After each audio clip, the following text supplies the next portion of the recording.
নমস্কার বন্ধুরা, ঐশীস কিচেনে সবাইকে জানাই স্বাগত। আজ আমি একটা নতুন রেসিপি নিয়ে চলে এসেছি।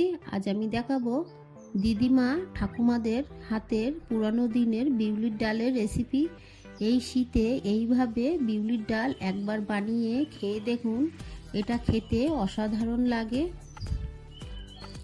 দেখুন, প্রথমেই আমি গ্যাসে কড়া বসিয়ে দিয়ে এখানে 250 গ্রাম বিউলির ডাল আছে। এই ডালটাকে দিয়ে গ্যাসের ফ্লেমটাকে মিডিয়ামে রেখে ডালটাকে ভেজে নেব। বেশ কিছুক্ষণ এইভাবে নেড়ে ডালটাকে আমি ভেজে নেব। গ্যাসের ফ্লেমটাকে লো টু মিডিয়ামে রেখেই ভেজে নেব। হাই ফ্লেমে ভাজলে ডালটা পুড়ে যাবে, ভাজাটা ভালো হবে না, ভেতরটা কাঁচা থেকে যাবে। দেখুন, বেশ কিছুক্ষণ ভালো করে আমি ভেজে নিয়েছি। এবার এই ডালটাকে আমি নামিয়ে নিয়ে 3 থেকে 4 বার জল পাল্টিয়ে ভালো করে ধুয়ে প্রেসার কুকারে দিয়েছি। এর মধ্যে পরিমাণ মতো জল দিয়ে দিলাম লবণ, দিয়ে প্রেসারে সিটি মেরে নেব।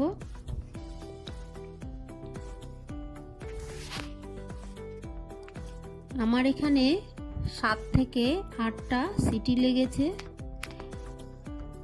দেখুন, এখানে আছে 1 টিস্পুন মৌরি আর হাফ ইঞ্চি আদা। এটাকে আমি শিলনোড়ায় খুব ভালো করে বেটে নেব।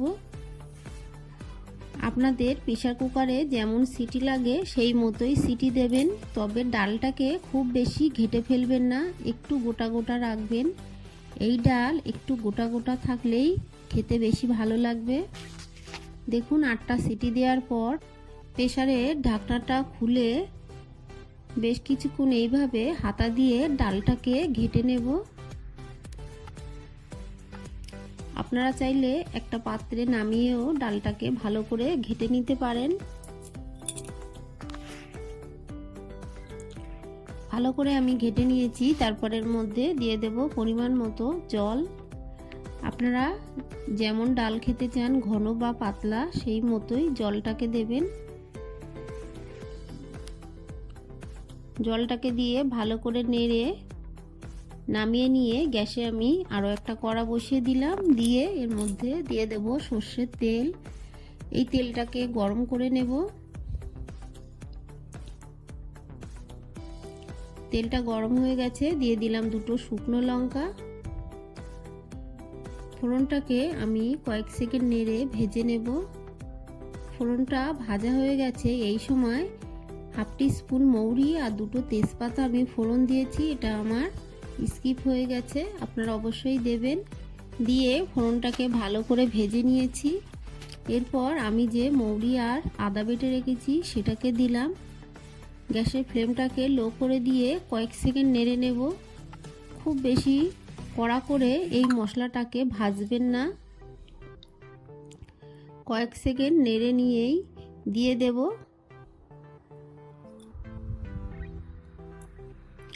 এই মশলাটা। একটু কাঁচা থাকলেও কোনো অসুবিধা হয় না, গন্ধটা ভালো লাগে।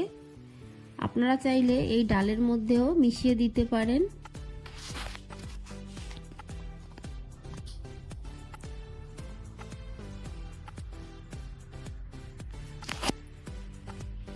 ডালটাকে দিয়ে ভালো করে নেড়ে দেব। এর মধ্যে আমি আরও একটু জল দিয়েছি। দিয়ে দিলাম 4টে চেরা কাঁচা লঙ্কা, দিয়ে ভালো করে নেড়ে দেব। ভালো করে নেড়ে বেশ কিছুক্ষণ এই ডালটাকে ফুটিয়ে নেব। একটু চেখে দেখে নেব লবণ ঠিক আছে কিনা। আমি সেদ্ধ করার সময় একটু লবণ দিয়েছি, আরও একটু লবণ লাগবে, তাই আরও একটু লবণ দিলাম।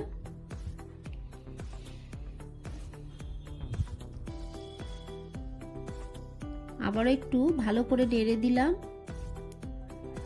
দিয়ে বেশ কিছুক্ষণ ফুটিয়ে নেব।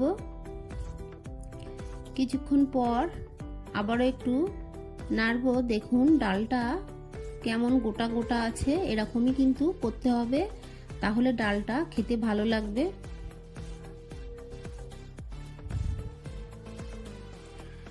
ভালো করে নেড়ে চেড়ে নিয়ে আমি আবারও একটু চেখে দেখে নেব। দিয়ে দেব এর মধ্যে হাফ টিস্পুনের থেকেও কম। দেখুন খুবই সামান্য চিনি আমি এর মধ্যে দিয়ে দিলাম। তবে আপনারা যারা মিষ্টি খান না তারা অ্যাভয়েড করবেন চিনিটাকে। এই ডালে খুব বেশি মিষ্টি দেওয়া লাগে না, আর মিষ্টি না দিলেও কিন্তু খেতে খারাপ লাগে না।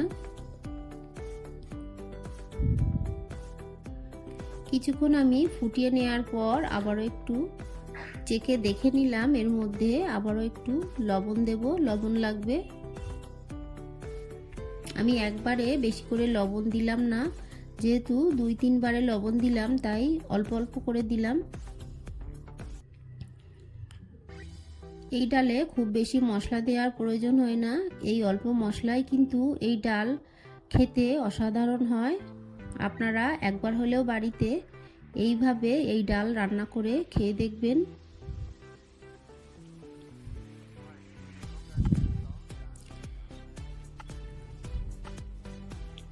ডালটাকে আরো একটু ফুটিয়ে নেব। আপনারা ঘন বা পাতলা যেমনই চান সেই মতোই রাখবেন।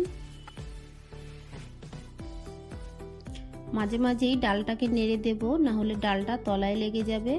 গ্যাসের ফ্লেমটাকে আমি এবার অফ করে দেব। আমার এই রেসিপিটি আপনাদের ভালো লাগলে প্লিজ আমার চ্যানেলটিকে সাবস্ক্রাইব করে পাশে থাকা বেল আইকনটি ক্লিক করে দেবেন, তাহলে আমার নতুন ভিডিওর নোটিফিকেশান আপনাদের কাছে পৌঁছে যাবে। আমার এই রেসিপিটি আপনাদের কেমন লাগলো আমাকে অবশ্যই একটা কমেন্ট করে জানাবেন। রেসিপিটি ভালো লাগলে একটা লাইক করতে ভুলবেন না।